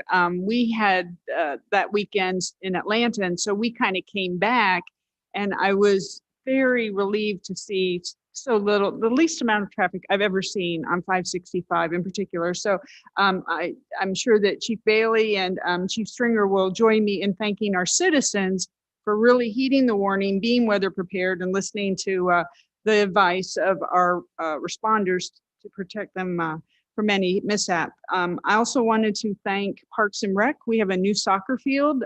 Soccer is the biggest sport in Madison with the indoor, outdoor, and or spring, fall, and winter season. We have 3 seasons. More kids play soccer than any other sport. And we have a new soccer playground, which is at the intersection of Reserve Way, Mill Creek Crossing, Bridgefield Road there, open to the public. I'm going to try and work on getting some soccer balls from a son who coaches soccer and said he's going to try and get me some that we can leave out there at the field. And then did want to also announce, Mayor had put it in his weekly update about the roundabout. That is progressing along, and it will be finished in our lifetime, and very happy about that, to see that come to fruition at Balch and Gillespie. Hopefully be done by the time school starts, hopefully in April. And I'm looking over at engineering and hoping that that will all work out to the best for the city. And that's really all I have. Thank you. Thank you. District number 2. Yes, I wanted to mention that at the last Madison Utilities meeting, the Madison Utilities agreed to work with Limestone County Water in allowing them access to one of our right-of-ways so that they could put in a temporary water main in order so that they could enlarge their water main. And that should help our citizens in Limestone County with their water pressure, among other issues. And so I thought that was a very kind thing for Madison Utilities to do. And it's my understanding there's no charge for that. They're just allowing them to use it as a temporary workaround. And after the last council meeting, I went down to Montgomery for the League of Municipalities Advocacy Day. And I wanted to thank all of our delegation for taking the time to meet with me and to discuss hopefully some future road projects and some other things that are going on or we're working on for our city. Sam and Jason, great job. Thank you so much for all you've done to make the streaming on the various media platforms available. And big shout out to Public Works for their hard work during the snow event. And come on, spring. Amen. And also, I wanted to say that everybody that comes and speaks at public comments, I know that you may not notice, but there are several of us that are scribbling notes as fast as we can so that we can remember what you said. It takes courage to come up and stand and talk in public about things, especially things that are close to your heart. And so many of us care so much about our city. And it is our responsibility to make sure that we do our best to answer your questions. And even if they're difficult. And so I appreciate y'all taking the time to come out and to either speak to us via Zoom or come here in person and speak with us. And keep that up. We need to hear from you. That's all. Good. District number 3. Bring my mic closer so folks can hear me. That's one of the bigger. Thank you, Teddy. But most of them from Connie, by the way. But no, I do want to kind of tag on what Connie said about the public coming. I mean, you guys coming, whether we agree or disagree with you, just the information is something at least gives us some idea of what people are thinking, and it does help us. But one thing that we talked about is about participation, and I think they said it was 400 people. I think that's what the number I wrote down that was on there, and that's less than 1% of the people that are involved. So we don't only represent that 1%. We don't only represent the people that come in. We represent all of our communities. And I know me personally, I knocked on every door at least twice. And, some of those people would come out and talk to us. Some of them wouldn't. Some of them were mad enough that, they'd want to ask me if I was Republican or Democrat, and I would just answer it's nonpartisan, which I have to say. And, they'd get mad at me and slam the door. So we're not reds, we're not blues. We're filling potholes. we're getting the ice off the road. We're making decisions for economic development. Those are the things we're doing. And that input is critical. And that's why we had those meetings. I mean, I think we had those meetings at least, I know, 6 months going through getting public input.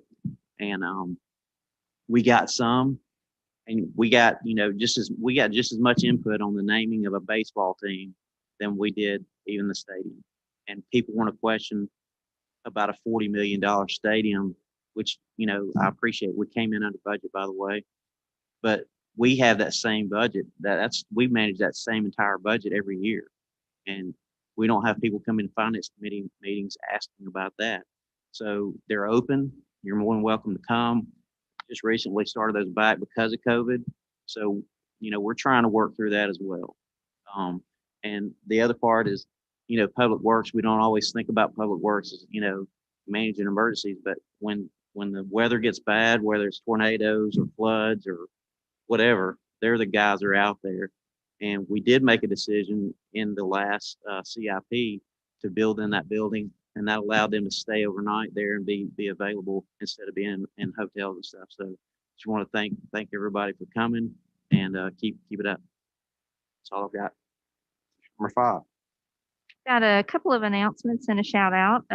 First announcement is the Madison Chamber of Commerce has moved, and they're practically across the street. Their new address is 401 Carter, so their building faces the other way. But that's going to be a great location for the chamber and working with City Hall. And so very excited for them about their move. Second, I've had a lot of emails coming in lately about Highland Drive. We have a large water main project that's being worked on right now with Madison Utilities. And then we also have a plan for paving Highland Drive when that work is over.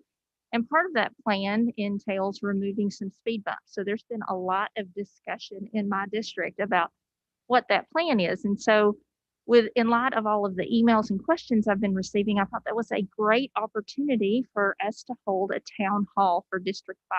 And so I'm going to hold one here at City Hall and have our representative from Madison Utilities come and give an update, as well as our city engineer, Gary Chenoweth, giving the plan for what happens after the water main is replaced. And then we're going to hear from constituents. So we're going to let you ask questions. We're going to try to answer your questions and also hear your feedback. We're going to make that available by Zoom as well. So you will be able to see what's going on and hear the questions. And I'm really excited about being able to host my first town hall on a very timely topic. And then a shout out. I want to really praise my colleague, Connie Spears. When she told you that she went to the Alabama League of Municipalities event in Montgomery after our last council meeting, she didn't mention that she did that after we ended a meeting after 10:30 p.m. So she had to drive that evening to get to Montgomery for the first events. And then she stayed there all day. And one of the things you may not know about Connie, but I know because I have worked with her on the school board for so many years, but she is so well known by our legislative delegation that at this reception at the end of the day, when I know she must have been so tired, all of our representatives were coming up to her because they knew her. And they were trying to usher some of them to other people. And they were, Senator Butler was one who said, I want to finish talking to Connie first, and then I'll go talk to you or go where you want me to go. We have a real asset here in Connie Spears, and she has worked so hard and so long developing these relationships when she was on the school board, and I got to see her in action. And I think we're really blessed as a city to have her now working for our interests in Montgomery. So way to go, Connie. Thank you. Councilmember Bartlett, when is your town hall? Oh, sorry. It's March 11th, Thursday at 6 p.m. Thank you. And we will send out announcements about it. Okay, thank you. Just want to make sure. District number 6. All right. First, I'd like to thank Karen for her presentation today on the beautification board. They worked so hard on there. And that Arbor Day poster competition was wonderful. And I want to thank the kids again, the ones that participated and the ones that won. They had some wonderful artwork. And usually when she gives her presentation, they also have their posters on display. And it's unfortunate that we can't see them this year, but I did want to remember the kids and just thank them for doing this project. It was wonderful. I'd also like to thank the person who sent me an anonymous thank you. And it was just so sweet. And I don't know who you are, came out of Birmingham. But I really do appreciate the thought that you took the time to say thank you. I just wanted to recognize you, whoever you are. I do appreciate you. The other thing also, Public Works. They're awesome. They really were that day. And I'm proud of all that Public Works does for this community. They're the number one there. I don't care what day I call them. I don't care what the concern is. They're there. And they just get gold stars in my book all the time. All the other comments I'm going to save for the committee, the Citizen Police Advisory Committee. I'll save that for later. So thank you. Number 7. All right, so a couple things for tonight. First thing, last week with the weather event that we had, Planning Commission was canceled for last week and has been rescheduled to 2nd of March. I'm looking for Mary Beth. Sure that channel's there. So 2nd of March, I think same bat time, same bat channel. So that's usually 5:30 in this room. And then other big thing is as we're now hopefully getting into spring, sports season are ramping up. There's a lot of activity going on at Palmer and areas around there. So just be cognizant as you're driving around those areas, you know, not only in those, but also in your neighborhoods. Children are at play. Just because it's a long straightaway doesn't mean it's a drag strip. So just keep that in mind. That's all I got. All right. I've got a couple of things. One, talking about canceling meetings. We canceled our work session. So do y'all want to move that to March 3rd, which would be next Wednesday? Sounds good. You get with Mary Beth, make sure she can. She'll be up here in a minute. Up here in a minute. She'll be here in a minute. She's coming. She's downstairs watching. She'll come up when Is the 3rd okay with everybody, with all the council?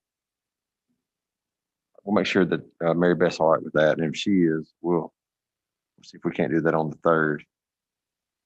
And then I have one thing. I have out of special projects, out of council special projects for some improvements to the police parking lot. I need about $5,000 to do some improvements over there. So we like to make a motion. Second. You made the motion and he said. Any discussion? What kind of improvements are we making? Our Mr. String can tell us all about it. Steve had kind of put it together. I don't know exactly. I saw the drawing of it, but I don't know how to. I know exactly what the improvements that we're making are safety improvements for the parking lot to reduce the likelihood as we become more congested at City Hall parking lot, reduce the likelihood of collisions in the parking lot, which will include an upper level exit on the upper level police department's parking. Thank you. Any other questions? Okay, can I get the vote, please? Council President Shaw, Aye. Councilmember Powell, Aye. Councilmember Robleski, Aye. Councilmember Spears, Aye. Councilmember Bartlett, Aye. Councilmember Denzine, Aye. Councilmember Seifert. Aye. Motion passes. So let's go back. Mary Beth just texted back, says she cannot do the 3rd. So the 10th would be the next. So we'd have meeting on the 8th and then 10th. Or we can the next week spring break. So I'd like maybe not do it on spring break. So we can do the 24th or 31st. Or the 17th, would it normally be on the 17th? Work. Oh, that's spring break. I'm sorry. Yes. I'll in with some Mickey ears. We're gonna get the briefing from FAA to get. Let me see if Mary Beth, let's see, 10th. Let me text her back.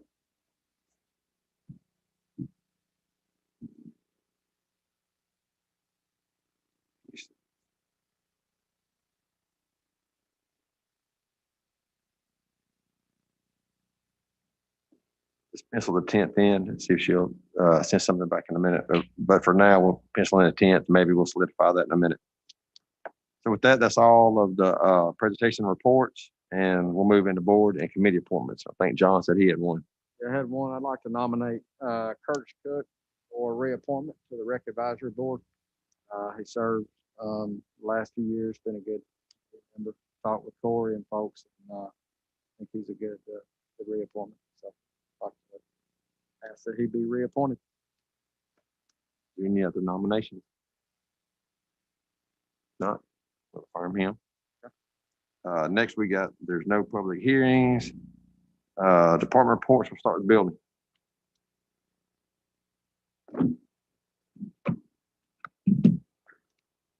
What happened tonight's resolution 2021-58-R authorizing an agreement with Capable Enterprises, DBA Janet King of Huntsville for the window cleaning at Madison Municipal Complex here at City Hall for the amount of $700, and that's to be paid out of departmental budget. And that's the exterior windows of the City Hall. Move to approve. Second. Motion and second. Any discussion? It was John and Karen. Thank Not, can I get the vote, please? Councilmember Seifert, Aye. Councilmember Denzine, Aye. Council President Shaw, Aye. Councilmember Robleski, Aye. Councilmember Spears, Aye. Councilmember Powell, Aye. Councilmember Bartlett. Aye. And motion passes. Thank you. Thank you, Dustin. Next, we got court.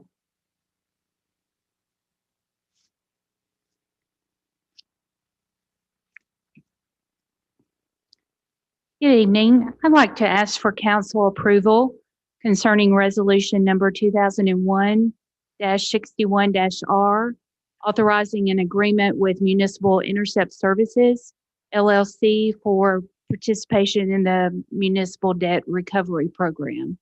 Move to approve. Second. Motion in a couple of seconds. Commissioner Nay had the second. Is there any discussion? Let's vote, please. Councilmember Robleski, Aye. Councilmember Bartlett, Aye. Council President Shaw, Aye. Councilmember Spears, Aye. Councilmember Powell, Aye. Councilmember Denzine, Aye. Councilmember Seifert. Aye. Motion passes. Thank you. Thank you. Engineering's next with the whole list.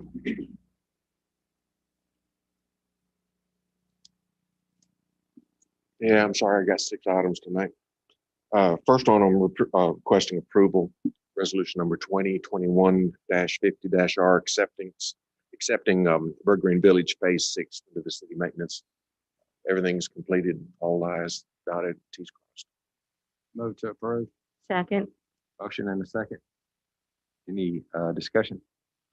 Take the vote, please. Councilmember Seifert, Aye. Councilmember Spears, Aye. Council President Shaw, Aye. Councilmember Robleski, Aye. Councilmember Powell, Aye. Councilmember Bartlett, Aye. Councilmember Denzine. Motion passes.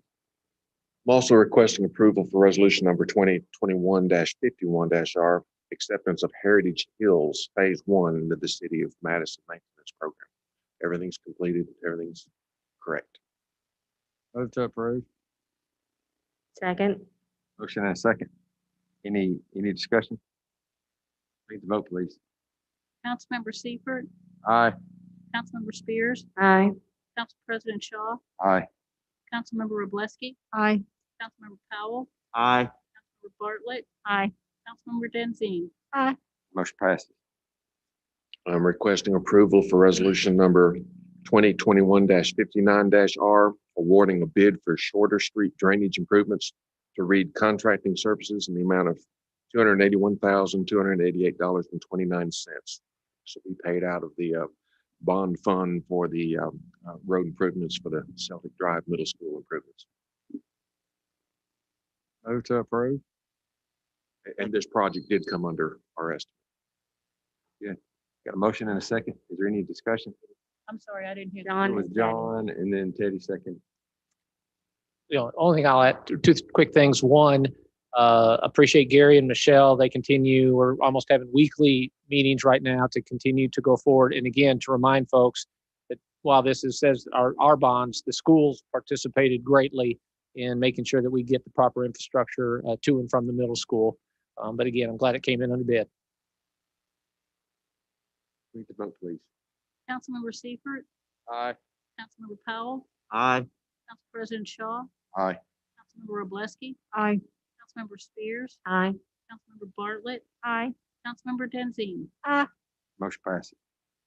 I'm requesting approval for ordinance number 2021-47. It's a vacation of a wetland conservancy easement located on lot 23 of Bird Green Place Phase 2. This was platted as an easement, but after the fact, the Corps of Engineers granted a fill to allow some storm drainage to be put in. Because of that work, the wetlands aspect of it was destroyed, and we can eliminate the easement and let the property owner use his property now. Move to approve. Second. Motion and a second. We had Connie, yeah, we had Miss Karen. Is there any discussion? I get the vote, please. Councilmember Spears, Aye. Councilmember Denzine. Aye. Council President Shaw, Aye. Councilmember Roblesky, Aye. Councilmember Powell, Aye. Councilmember Bartlett, Aye. Councilmember Seifert. Aye. Motion passes.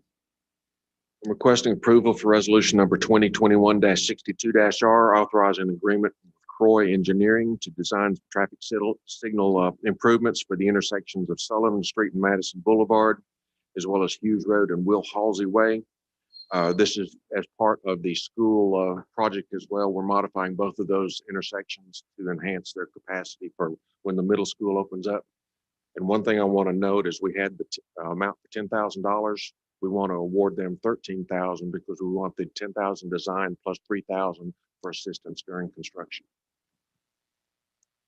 We need to change that to 13 as part of the motion. All right. Motion. With the change. With the change. All right, motion in a second. With $13,000. Is there any discussion? I'll just say, Eddie, and then John. I'll just say that that right turn lane from Hughes onto Will Halsey is going to be fabulous. Take the vote, please. Councilmember Powell, Aye. Councilmember Seifert, Aye. Council President Shaw, Aye. Councilmember Roblesky, Aye. Councilmember Spears, Aye. Councilmember Bartlett, Aye. Councilmember Denzine. Motion passed. And the last one, I'm asking for approval of resolution number 2021-69-R, authorizing the acquisition of right-of-way for the Balch roundabout improvements. This is the Balch Gillespie roundabout. We needed a small piece of property from the property owner of the Papa Jack's. And he signed a right of entry allowing us to start the project early, and he is going to donate the right-of-way to the city. Move to approve. Second. Motion in a second. Any discussion? Very enthusiastic. Very good. Need to vote, please. Councilmember Roblesky, Aye. Councilmember Spears, Aye. Council President Shaw, Aye. Councilmember Powell, Aye. Councilmember Bartlett, Aye. Councilmember Denzine, Councilmember Seifert. Aye. Motion passed. And that project is out for bid now, and we are hoping to have it under construction during the school break. And one more minor announcement, that we've got 2 traffic signals under construction. Our town Madison has 2 signals under construction on Zert Road. We're expecting those to go into flash mode pretty soon, and we have a preliminary date for Monday, this coming Monday, for them to go live. That'd be great. Thank you so much, Gary. Thank you. All right, police.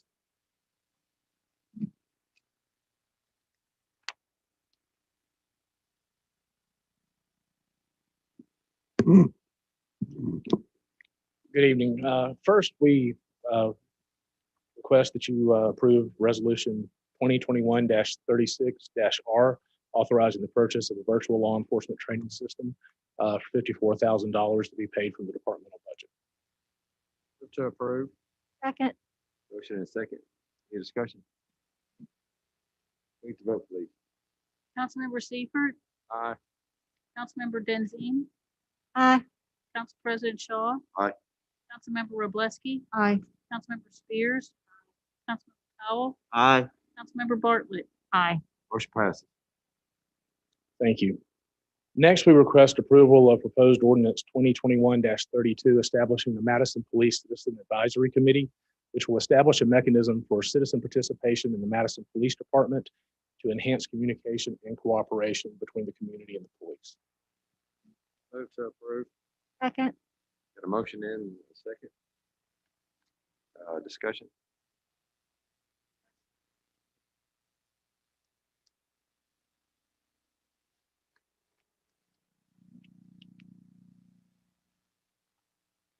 I have a quick presentation prepared for tonight, just 3 or 4 slides to recap some of the roles and responsibilities of the committee as defined in the ordinance. Also to briefly discuss membership qualifications for the committee, and also to present a timeline for putting together the committee, which is what everybody's waiting for. So, and thank you, Major, for leading us off tonight. All right. First, I'd like to briefly recap the roles and responsibilities of the committee as the ordinance defines them. The primary role of the committee will be to promote dialogue and provide advice to the city's police department and promote that dialogue with the community to inform the police about problems that people see in the community and potential ways to tackle them, to recommend programs or policies that can improve the police department and enhance cooperation with the community, to keep the chief of police, mayor, and city council apprised of police department actions that create community concern or controversy, provide advice to the police department regarding police services that may be crime related or quality of life related. And finally, to provide advice for additional training in areas like diversity, community policing, procedural justice, and crisis intervention training. And that crisis intervention training is something Mr. Blair mentioned earlier when he was discussing the community mental health officer program. The committee will hold meetings that are open to the public under the Alabama Sunshine Laws, and the committee will choose its own officers and adopt its own bylaws pursuant to the parameters that council sets out in the ordinance this evening. The committee will be able to make formal recommendations to the city council, and we anticipate that they will do that by a formal resolution. And of course, it will be up to the committee ultimately how they want to make that communication. But it is defined as a role of the chair of the committee to make sure that those recommendations are communicated to the city's police chief, the mayor, and the council. We have intentionally drafted this ordinance and the roles and responsibilities of the committee broadly.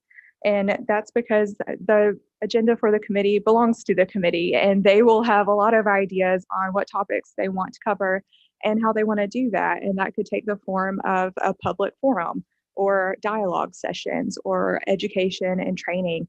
And of course, they'll have an opportunity to decide how they want to communicate with the public, whether that's a website and a page embedded on the city's page or their own Facebook page or whatnot. So that's a committee conversation, and we welcome them to have that in the future once they're set up and going.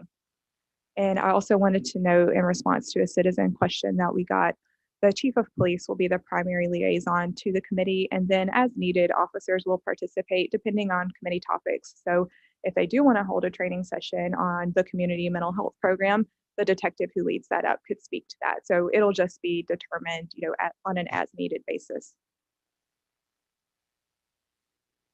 To briefly address membership qualifications, these are also intentionally broad so that people from all types of backgrounds can apply.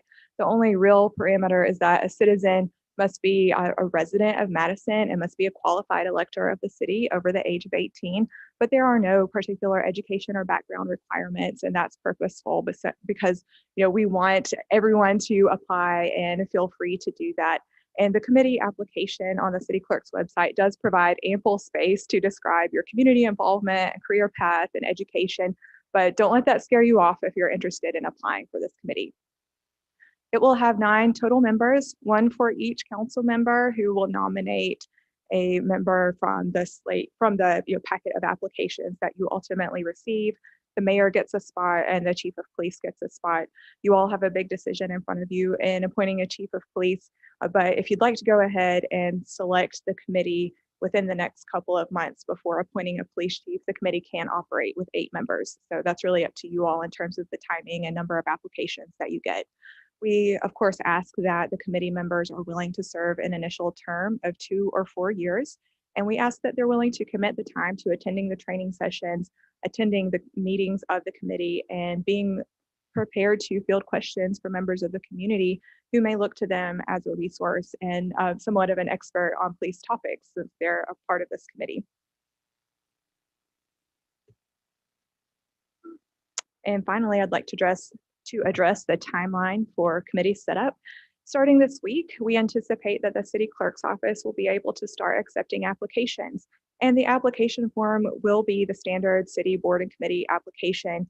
And then we're going to add an addendum that has a consent to a background check and indicates who an applicant's council member is, and also leave some space for an applicant to say why they would make a good member of the committee. As I said before, there are no specific requirements for education or background. The city is an equal opportunity employer, and it applies that philosophy to board and committee applications as well. And I will say the city has some board appointment guidelines that it follows in general. It doesn't lay out a specific procedure, and I know that council has a lot of discretion in how you handle that. So as staff, we're looking for some input from you all tonight on how you'd like us to handle that and present these applications to you. There's different levels of formality for different boards. The Board of Education has a very formal application process with meetings and interviews that include the full sitting council. But that's not necessarily required under the board and committee appointment guidelines. Those interviews are discretionary and they don't have to be public, but that's something that you all can decide as you go through the process.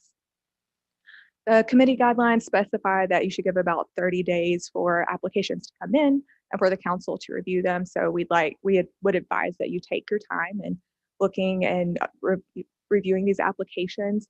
During the month of April, you may be ready to appoint committee members. And so staff will wait on your direction for when you're ready to do that and provide input to you along the way if you'd like us to. I will recommend that council adopt the initial board by a resolution, and we've done that before with new boards. And that way you can set up the staggered terms of the committee from the start. So you can appoint one group for 2-year terms and another group for the 4-year term. And that way you don't have complete board turnover every 4 years. And I would recommend that the members serving 2 years are eligible for reappointment after those initial 2 years if all is going well. I know Ms. Denzine earlier had a question about, do we have term limits? The board and committee guidelines for the city specify that you should specify that council not appoint members for more than 2 terms, but that's different depending on the board and the level of expertise you'd like to retain on the committee, or whether you want new and fresh ideas and other applicants to have an opportunity to apply. So the application process opens by default at the end of members' terms, but you have discretion in who you'd like to submit to ultimately accept for the committee spot. Once you all have decided to appoint committee members, then city staff will provide some training to the committee. And the police department, for example, can introduce members of the committee to the different units of the police department and standard policies and procedures that they operate under. I'll certainly weigh in and help the new members of the committee to understand the Open Records Laws, Open Meetings Act, and that general package of state laws that you need to know if you're going to be working on a city commission. And then once the committee has received training, they'll just be up and running. They can go ahead and have their first organizational meeting and select their officers, adopt their bylaws, and I'll stand by to assist as needed. Bylaws are typically pretty bland and procedural, but if the committee wants us to evaluate other provisions, we can do that. If there's an attorney serving on the committee, they can do that. If there's somebody who wants to serve pro bono and get a little bit of independence from the city, go for it. So we're here to assist if need be, but we're definitely open to new ideas and other people helping with this setup. So it's a new thing for all of us. With that, I'd like to ask for your vote to approve the ordinance tonight, and Major and I are here to take any questions that you may have. Move to approve. Second. Motion in a second. Oh, did we have a motion already? We have a motion. It was a while ago, sorry. I forgot. Sorry, I forgot. All right, discussion. All right, I am ready for this one. I have been excited about this ever since I heard about it. I went home that day actually, and I told a friend, this is the best thing I've done since I was sworn in to be involved with this. I think it's a wonderful program. And me being me, I got a little bit of background for that. All right, but first I want to thank Meg. That was a very good presentation. You went over it very thoroughly. I appreciate it. And I also want to thank all of the citizens who have voiced their thoughts about this ordinance. I've gotten emails, I've gotten texts, I've gotten phone calls, and tonight in person, people have mentioned it. I think it's a very sensitive topic to a lot of people. But I have so much hope that we can really do something great with this through this ordinance. And also appreciate the skepticism I heard, the criticism, and the positive feedback, because all of it got me thinking about different ways this could go bad and ways that we can make it better. So it really got me thinking, and I appreciated that. Open communication, I really think is going to be the key to this. We are all in this together in this city. And so by opening up this new form of communication, the concerns and fears can be addressed by the city to improve the relationship between the city and the law enforcement. As a society, we hold the one basic premise: laws are made to be kept. So if you look at it that way, the community commits to obedience by keeping the laws. And on the other hand, the police officers commit to providing safety by enforcing the laws. And society suffers when these two get out of balance. And I honestly see this committee as helping to maintain that balance between the obedience and the enforcement by listening to the citizens regarding the relevant issues, especially those that relate to the actions, behaviors, and practices that contribute to community tension, grievances, and complaints. So by resolving these issues, by the recommendations that they're allowed to make, the discussions they're allowed to have, the procedures, the programs, I think these things will lead to positive change. And that clearly benefits us all. And I was also putting a lot of thought into the call for diversity. And for this committee to be a success, I truly believe it is imperative that the public as a whole has confidence in this committee. And one thing became very, very clear, that the interest in applying for the position is critical. The more applications we receive, the deeper and broader the selection base.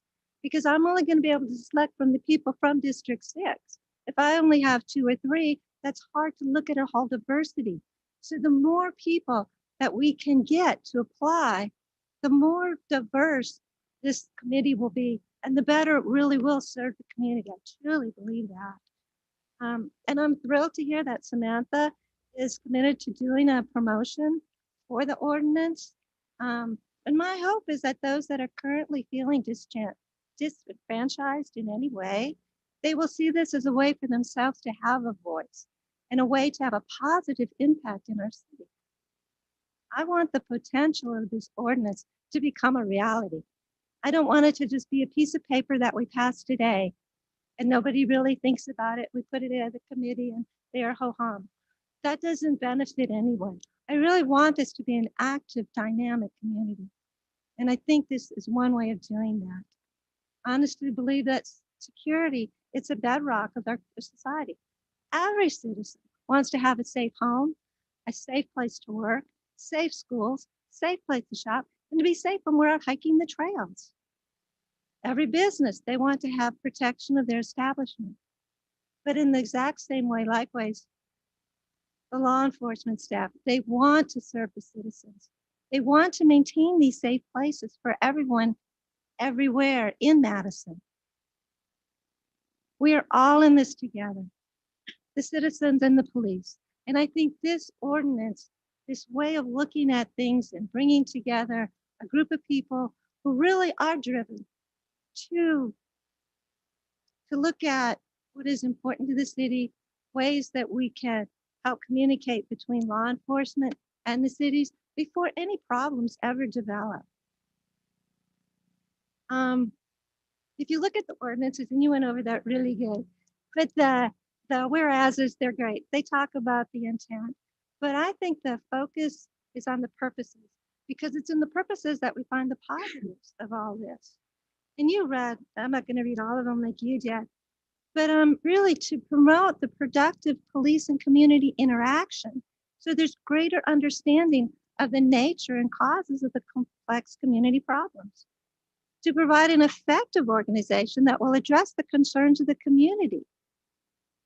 for solutions, to really recommend programs and policies that improve the efficiency and effectiveness of the police department and to enhance the cooperation among the citizens. There you have that balance issue again. And to keep the chief of police, the mayor, and the city council apprised of the actions taken by the department which create community concern or controversy. And right there, that's transparency. We always talk about transparency. How transparent is the police department? If you've got this board who has resolved, makes a resolution, it comes not to just one person, but it comes to 3 different set of eyes. Well, 7 if you count everyone in the council. But you get the point. I mean, it just broadens who looks at the issues. And then the last one, to strengthen bonds between the police department and the community to ensure equal protection and service for all cities. And I think that one is great because what it ended up doing is creating those bonds of trust. And I think trust is so important between the community and the police, and know that we're all working together for the same goal of having safety and security for all of our citizens. So yeah, I completely, absolutely support this ordinance. I always tell my voters, you would know how I vote on this. I have 100%. And yeah, there's speculative. And there are people that go, well, how will that really work? It'll work because of the drive of the people that are involved. And it really will be. The most qualified people will be the ones driven to accomplish the purposes. Yeah, it comes down to trust. And I did talk with Megan, or emailed with her earlier, about having a uniform way within the council to look at the different people that apply. Because right now it is open. I could do it one way, somebody could do it another way, because it'd be totally at my discretion. And I just think for the sake of transparency and equality and those kind of things, if we had one simple process that we all look at the applications and we all make our selection, I just think it's healthier. But I mean, that's for y'all to say whether y'all want to do that or not. That's just my thought on it. And also my thought on just having somebody there for 8 years. It sounds kind of like a long time with something that's so dynamic as these kind of issues can be. So I would kind of look at, do we want to have a full 8-year option in there, or do we want to say no, we only want to have it for the 4 years and cut it at there? So if y'all want to talk about that too, that'd be great. But basically, in a nutshell, that's Megan, I wanted to ask if you could send us that PowerPoint presentation, since it has some dates in there, future dates, things like that. And then I just wanted to ask, is the board itself going to say, okay, I'll volunteer to be a 2-year tribute and you be 4 years, or are we going to say like District 1, 3, 5, and 7? How is that plan going to? That is to be determined, and I will take guidance from you all on that as we go through the process. Okay, perfect. And then my last question is this something that we can discuss at a work session, like bring our applications with us and not maybe necessarily say names, because we want to protect people's privacy. If they're not selected, they may be disappointed, that sort of thing. But just say, I have, this candidate, so that we can see if we can make this as diverse as possible. There's 7 of us. We could get 21 applicants of 21 white males, and we have no opportunity for diversity. But if we can say some different opportunities that we have, can we share that among ourselves at a work session? Or because not email, unless we said, these are the 3 people I have. And I just want to have as strong a demographic representation as possible. I don't see why not. I'll take my lead from you all on, how to go about that and setting up that opportunity if you'd like the opportunity to discuss it as a full council. Great. And then my last question, I promise, is will you give us something that we can share via email or social media, a video, but also just kind of a good snapshot for people to see what this is about? Yes. that we we'll can be uniform in sharing that. Yes, we'll be happy to work with Samantha on that. Perfect. Thank you. That's all I had.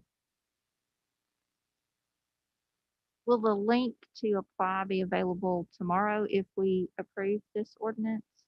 It could be ready as soon as tomorrow, and it could be by the end of the week. So I don't know what Sam, your schedule is like, but if you'd like to get together on it tomorrow, I think we can wrap it up pretty quickly. So definitely this week, if not tomorrow. Okay.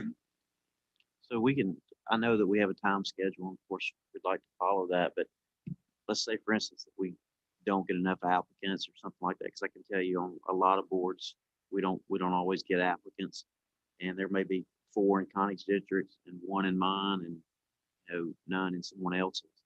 Can we re-applicate that process? I don't see why not. Go for it. Teddy, that's kind of why I really was excited that Samantha is doing this kind of outreach to try to get out to as many people, to the ones that feel disenfranchised, to just everybody. So they know that this opportunity is out there. And I think it's going to take more than just a couple of weeks. It may take a full month just to reach. And I don't know if it would include going to churches and clubs or just however you can reach the people that really want to have a voice but just don't know about it. What about an article in the Madison Record? Sure. Samantha, do you want to say I mean, anything? I'm trying to, in times of COVID, it's so difficult, we're not having the Kids in Business Expo maybe, or these different events. So So one message sent out in multiple platforms is what I hear you guys saying.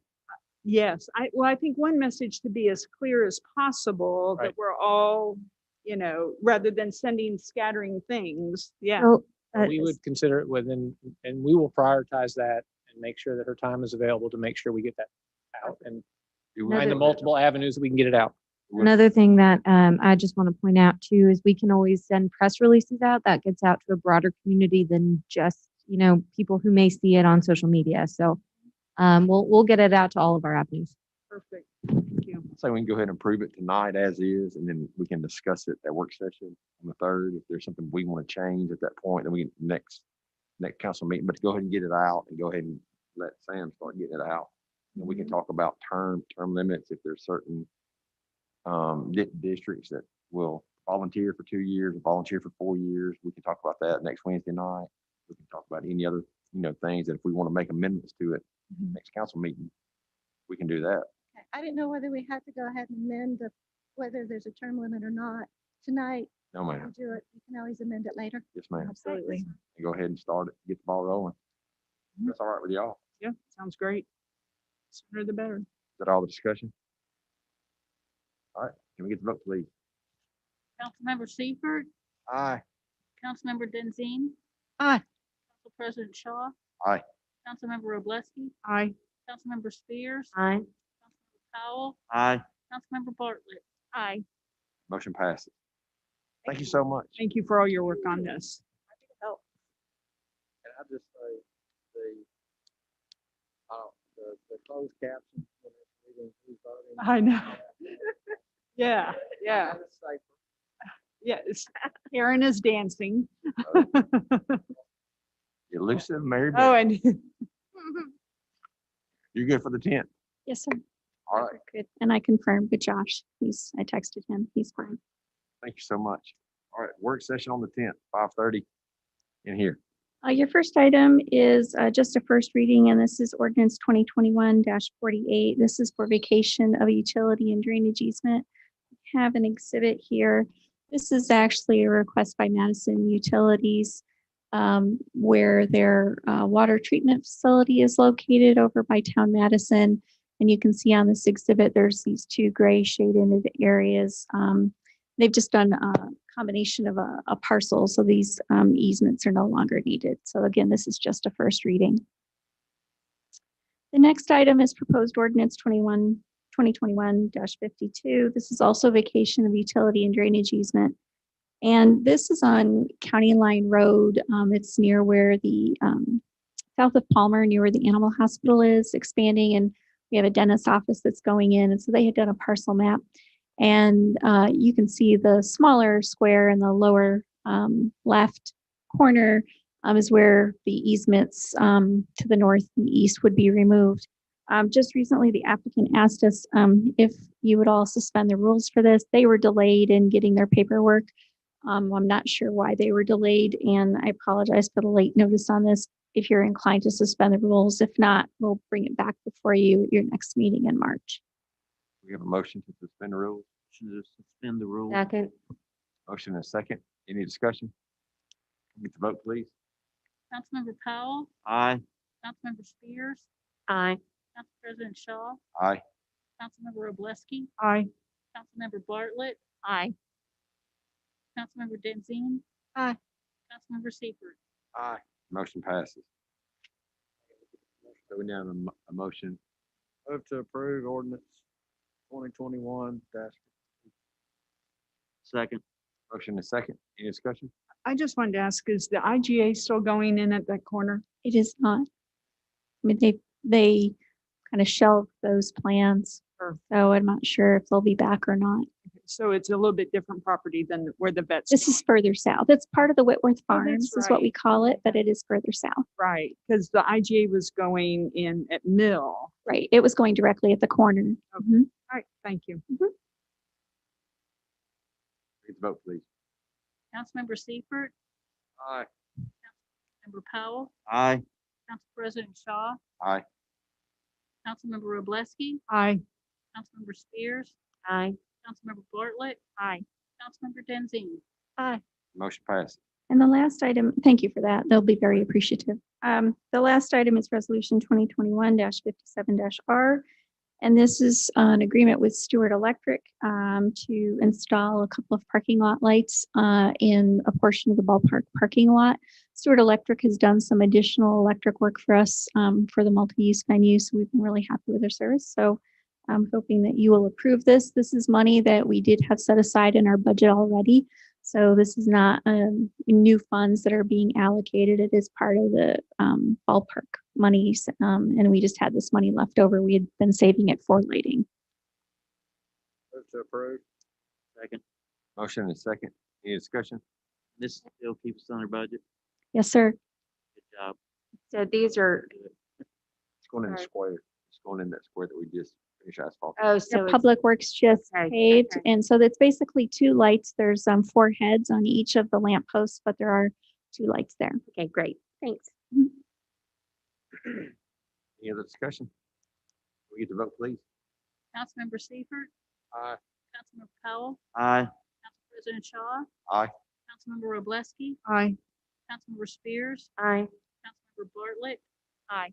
Councilmember Denzine. Motion passed. Great. Thank you so much, Mary Beth. You're my favorite person tonight. The very last one. Exactly. And I am presenting for Corey and the Recreation Department this evening. This is Resolution 2021-60R. It authorizes a professional services agreement with Croy Engineering to develop a master plan for the old Three Springs property. The amount involved is $25,000, and it will be paid from the Recreation Department budget. And in working up the master plan, I'd like to hit a few of the highlights of the engineer's work. They're going to gather existing base information available. They're going to meet with city staff to brainstorm the ideals, goals, and objectives for the property and conduct a citizen survey. They'll go into the design planning process and come up with 2 or 3 concepts, and then they'll bring it back to the city council for approval prior to making any true construction specs or architectural plans. So that's it for this evening, and I'm asking for your approval on behalf of the Recreation Department. Approved. Okay. We got a motion from Teddy and a second from John. Any discussion? Yeah, did you say when there be a date that they would get this done? I don't have a timeline. Mayor, you may know more about the timeline. Okay. We'll keep you posted. Get the vote, please. Councilmember Powell, Aye. Councilmember Seifert, Aye. Council President Shaw, Aye. Councilmember Obleski, Aye. Councilmember Spears, Aye. Councilmember Bartlett, Aye. Councilmember Denzine. Motion passes. Any other miscellaneous business? want to give honorable mention to Dustin Little, who greased the daggone hinges on the door. Hopefully next meeting, we won't be like every time. You can make them pick you up if you're not talking into your mic. You know, I'm gonna get a stick. Motion to adjourn.